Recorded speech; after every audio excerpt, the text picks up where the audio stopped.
Hi viewers, welcome to our channel. ప్రస్తుతం మనతో ఉన్నారు హైకోర్టు అడ్వకేట్ అలాగే political analyst K Hanumat Prasad గారు. నమస్తే సార్. నమస్తే. ఎలా ఉన్నారు సార్? ఫైన్ సార్, ఆంధ్రప్రదేశ్ రాష్ట్రంలో ప్రస్తుత ఐటీ విద్యాశాఖల మంత్రి నారా లోకేష్ గారి భవితవ్యం ఏంటి, భవిష్యత్తు ఏంటి అంటే ఏం చెప్తారు సార్? అసలు గత కొంతకాలంగా ఆయన డిప్యూటీ సీఎం కాబోయే డిప్యూటీ సీఎం అని, ఆయనకున్నటువంటి క్యాలిబర్కి, ఆయనకున్నటువంటి టాలెంట్కి డిప్యూటీ సీఎం పదవి ఎందుకు ఇవ్వరు అని చెప్పి చంద్రబాబు నాయుడు గారు ముందే మాట్లాడినటువంటి పరిస్థితులు. డిప్యూటీ కాదు, అసలు డైరెక్ట్ సీఎం ఆయనే, నెక్స్ట్ కాబోయే సీఎం ఆయనే అనేటువంటిది కూడా పక్క దేశానికి వెళ్ళి చంద్రబాబు నాయుడు గారు ముందే అది కూడా మాట్లాడినటువంటి పరిస్థితులు. అసలు ఆయన డిప్యూటీ సీఎం కావాలా, లేదంటే సీఎం కావాలా, లేదంటే ఇలాగే మంత్రిగా కొనసాగాలా, లేదు ఇంకేమైనా బాధ్యతలు చేయబోతున్నారా, అసలు ఏంది ఆయన భవిష్యత్తు ఏంటంటే ఏం చెప్తారు సార్? అసలు ఇప్పుడు లోకేష్ గారు గతంతో పోలిస్తే ఇప్పుడు చాలా మెరుగ్గా ఉన్నారు. ప్రజల అభిమానాన్ని కూడా చొరుగున్నారు. కానీ డెవలప్ అవుతున్న కొద్దీ ఎవరైనా ఆనందపడతారు. ఆయన తీవ్ర అప్సెట్లో ఉన్నారు లోకేష్ గారు. ఎందుకంటే ఆయన అనుకుంటుంది ఒకటి, జరుగుతుంది ఒకటి. ఎందుకంటే ఎక్కడికక్కడ దానికి మూల కారణం చంద్రబాబు నాయుడు గారు అవుతున్నారు.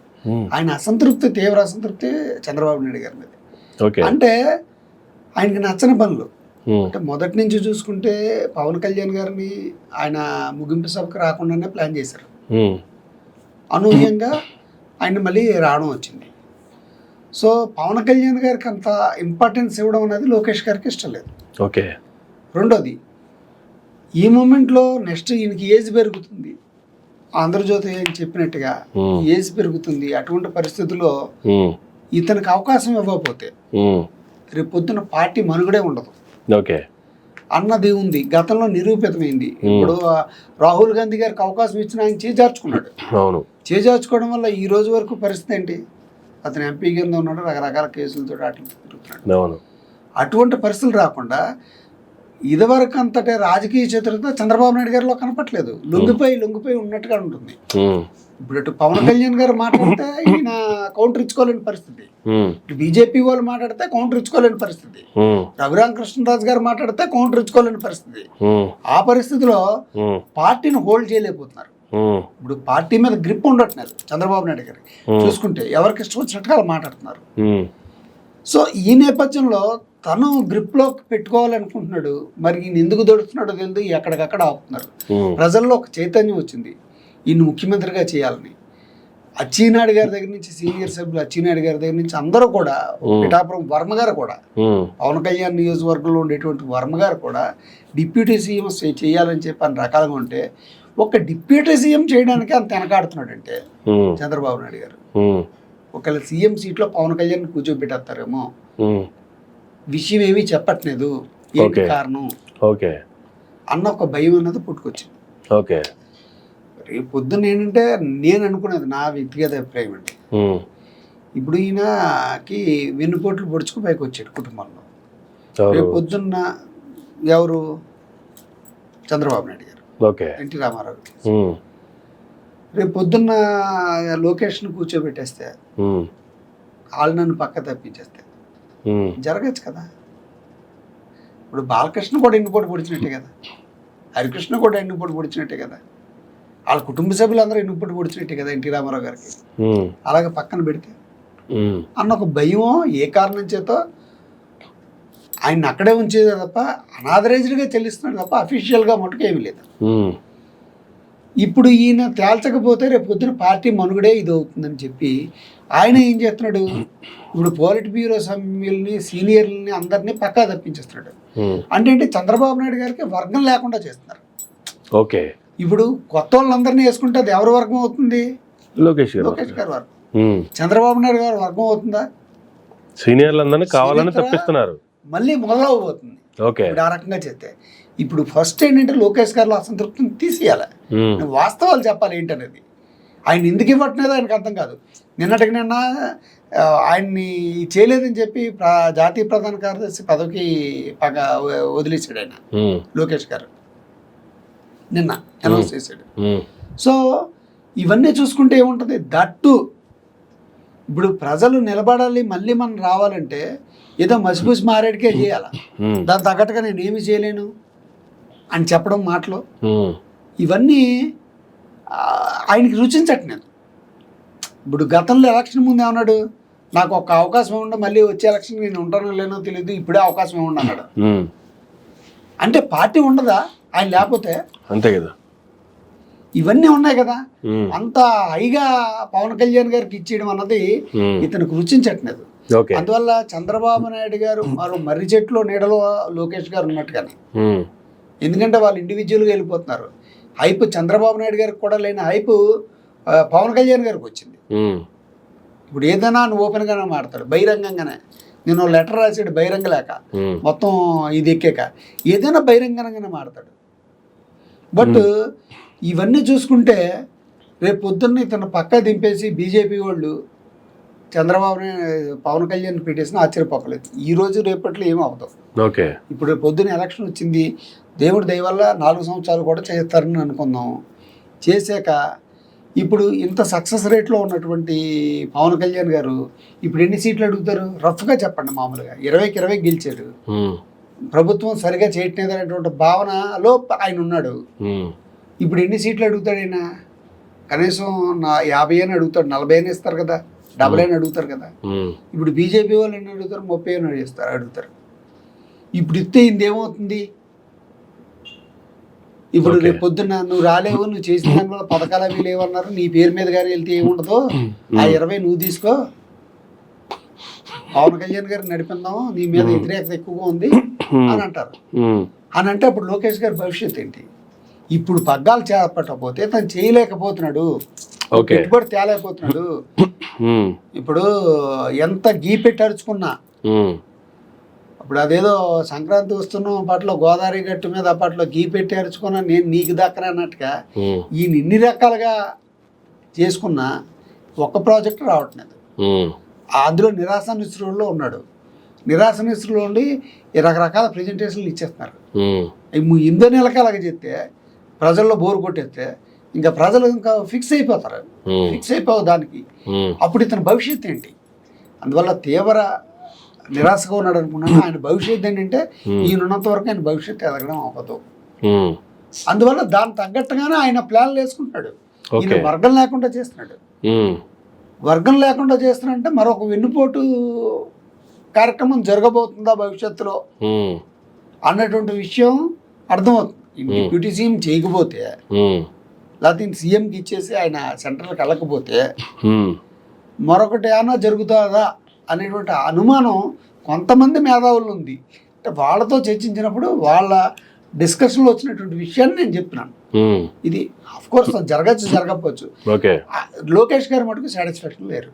ఉమ్, గతంతో పోలిస్తే ఇప్పుడు డెవలప్డ్ కదా, ఆయన 100% ఇండివిజువల్గా చేస్తున్నారు కదా. రాష్ట్రం అంతా తిరిగారు, ప్రజలతో తిరిగారు కదా. మమేకమై ఉన్నారు. రాష్ట్రం ఆటోమేటిక్ గా అంతా చేంజ్ అనేది వస్తుంది కదా. ఇప్పుడు మీరు ఒకటండి, చంద్రబాబు నాయుడు గారు ఇచ్చిన వాగ్దానాల వల్ల ప్రభుత్వం రాలేదండి. ఉమ్, ఎవడు చేయలేనటువంటి పాదయాత్ర లోకేష్ గారు చేశారు.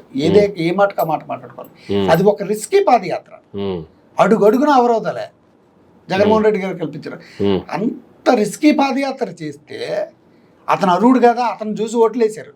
ఈ రోజున ఉమ్, ఈ రోజు అతన్ని కూరలో కరివేపాకులాగా వాడుకుని పక్క తీసి పెడితే ఉమ్, పార్టీ గెలుపు కోసం వాడుకున్నారు.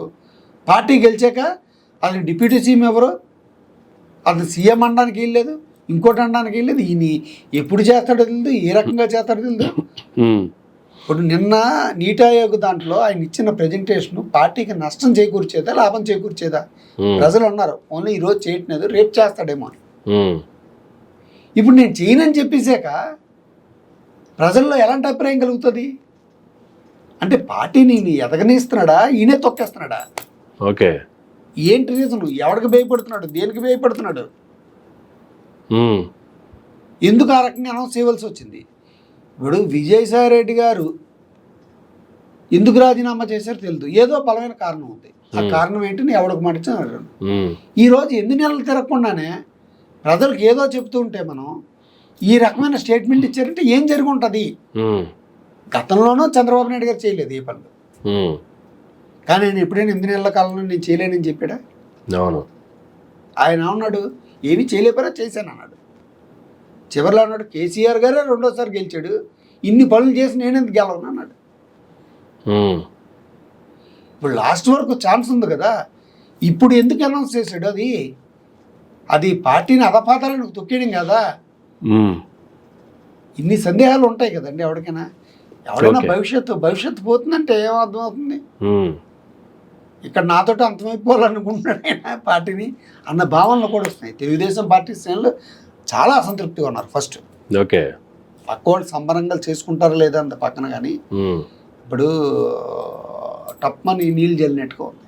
ఉమ్, దట్టు ఏబిఎన్ రాధాకృష్ణ గారు వాళ్ళు చెప్పినట్టుగా, పవన్ కళ్యాణ్ గారు చెప్పినట్లుగా అధికారుల్లో చాలామంది వైఎస్ఆర్సీపీకి అనుకూలంగా ఉన్నారనేటువంటి భావనలో ప్రజలు కూడా ఉన్నారు. ఉమ్, ఎందుకంటే వాళ్ళే చెప్తున్నారు ఓకే. వాళ్ళకి అవకాశాలు ఇవ్వకపోవడం, వాళ్ళు వస్తే పవన్ కళ్యాణ్ గారికి ఇంపార్టెన్స్ ఇవ్వకపోవడం, ఉమ్, దట్లో వీళ్ళలో వచ్చేటువంటి కుమ్ములాట్లు.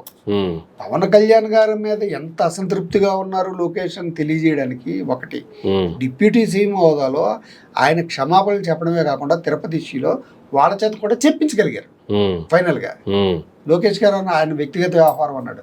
వ్యక్తిగతం ఏంటండి? డిప్యూటీ సీఎం హోదాలో చెప్తే ఉమ్, వ్యక్తిగతంగా ఎవరికైనా చెప్తే చేస్తారు వాళ్ళు. ఉమ్,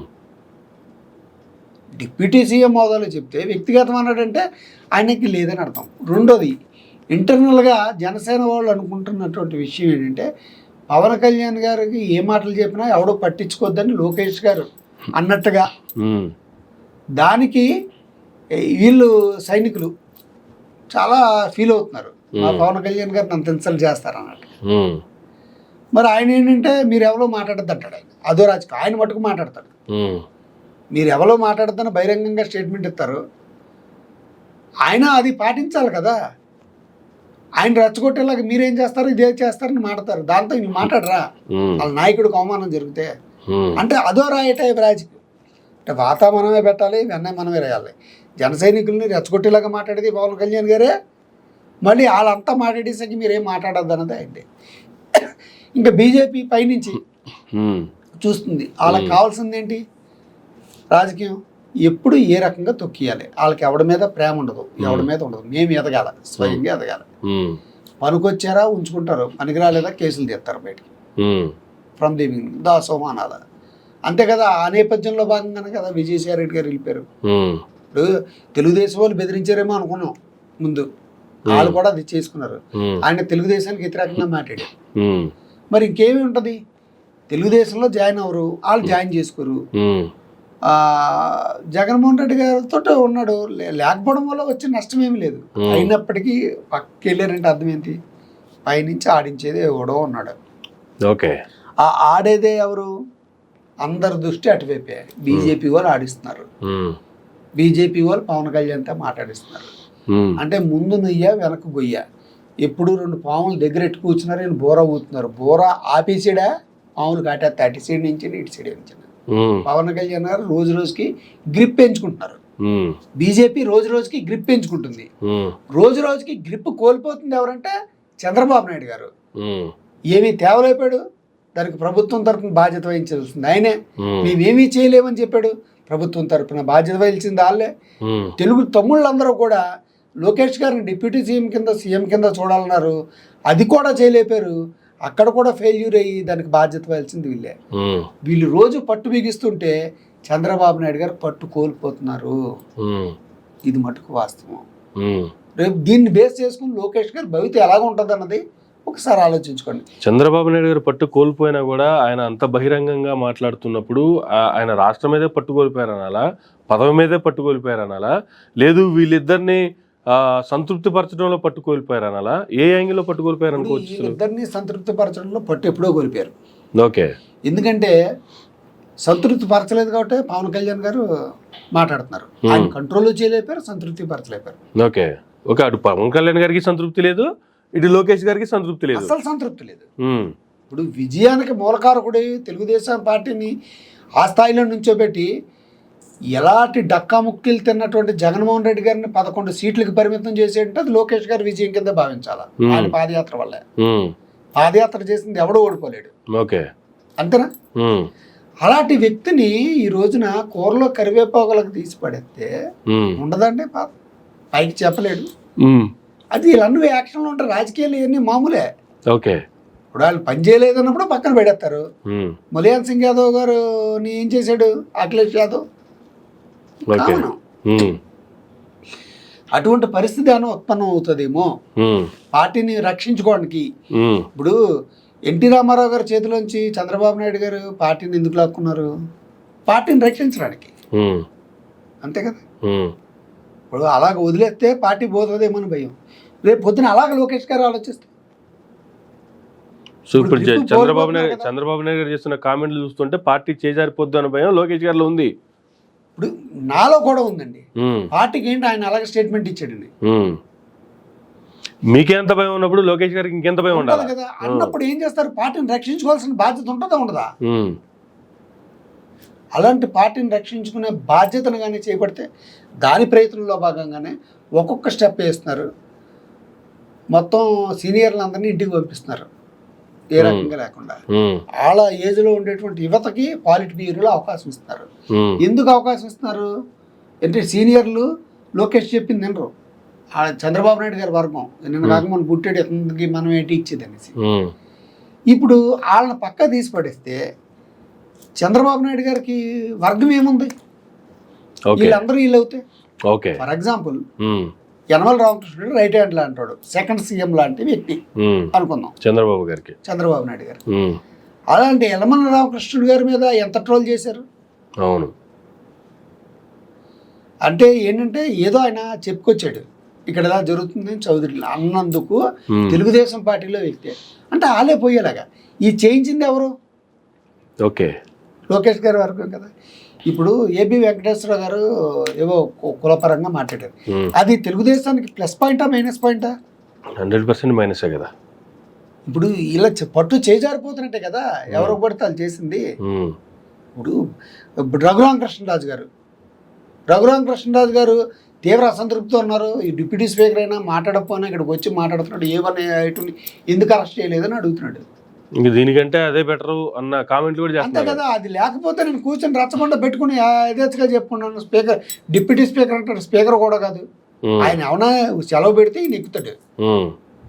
సవర్ కంట్రోల్ చేయడం, పొద్దున సాయంత్రం వరకు కూర్చోడం, రచ్చబండ లేదు ఇంకోటి లేదు. ఓపెన్గా చేసే వ్యక్తి చేసినట్టుగా అయిపోయింది. ఆయన అసంతృప్తిని వెలగక్కుతూనే ఉన్నాడు. నేను అడగాల్సిన టైంలో అడుగుతాను అంటున్నాడు. పవన్ కళ్యాణ్ గారు అడుగుతూనే ఉన్నాడు. ఈయన అసంతృప్తి ఉన్నారు. పార్టీలో ఎవరికి వచ్చినట్టుగా వాళ్ళు మాట్లాడుతున్నారు. ఒక వ్యక్తి ఏమో నేను చంపేస్తానంటాడు, ఇంకో వ్యక్తిని ఆ తెలుగుదేశం వాళ్ళే నాకు ఫీడింగ్ ఇస్తున్నారంటాడు. అంటే పట్టు లేకుండా ఇప్పుడు ఎక్కడేం మాట్లాడాలి ఇది కాకుండా ఎవరు నోటుకొస్తాడు మాట్లాడుతున్నాడు. గతంలో తెలుగుదేశంలో ఆ పరిస్థితి లేదు. చంద్రబాబు నాయుడు గారు అంటే భయం ఉండేది. ఎమ్మెల్యేల మీద పట్టుకొలిపోయారు, క్యాబినెట్ మీద పట్టుకొలిపోయారు. ఇప్పుడు ఇద్దరిని సంతృప్తి పరచడంలో, ఇద్దరిని సమన్వయపరచడంలోనూ పట్టుకొలిపోయారు. రాష్ట్రం మీద పట్టుకొలిపోయారు, సరే ఇంకోటి పాలన మీద పట్టుకొలిపోతున్నారు. ఎమ్మెల్యేల మీద పట్టుకొలిపోయారు అన్నానికి ఒక నిదర్శనం చెప్పనా?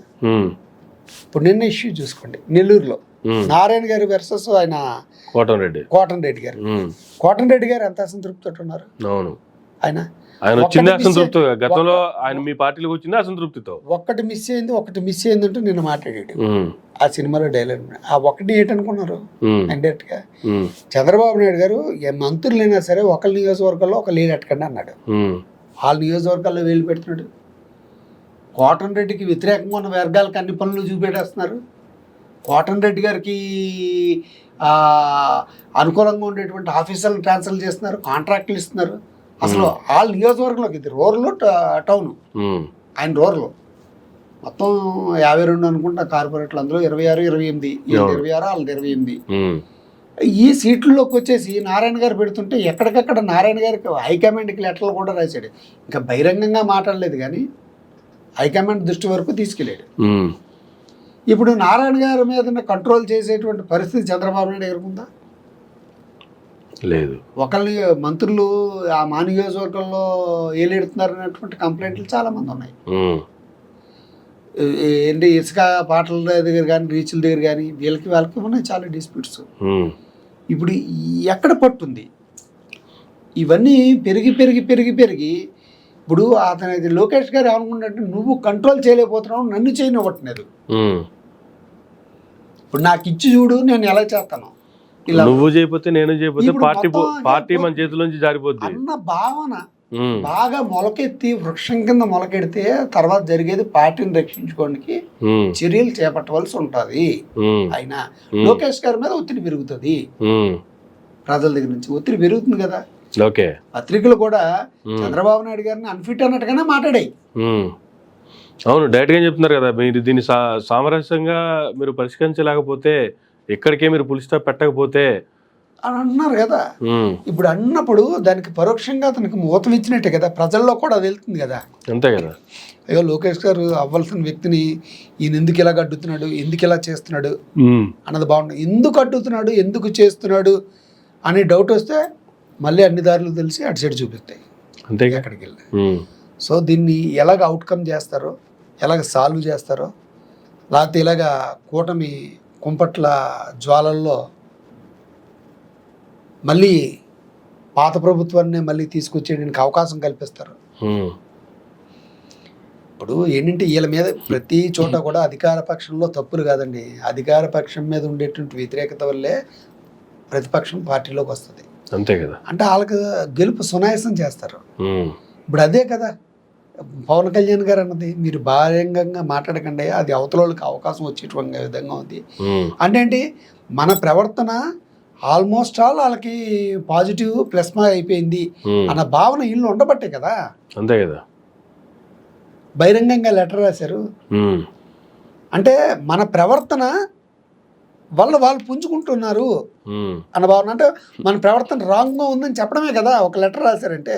అంతేగా. మరి దీన్ని ఎలాగ అవుట్కమ్ చేస్తారన్నది చూడాలి. Okay, right sir.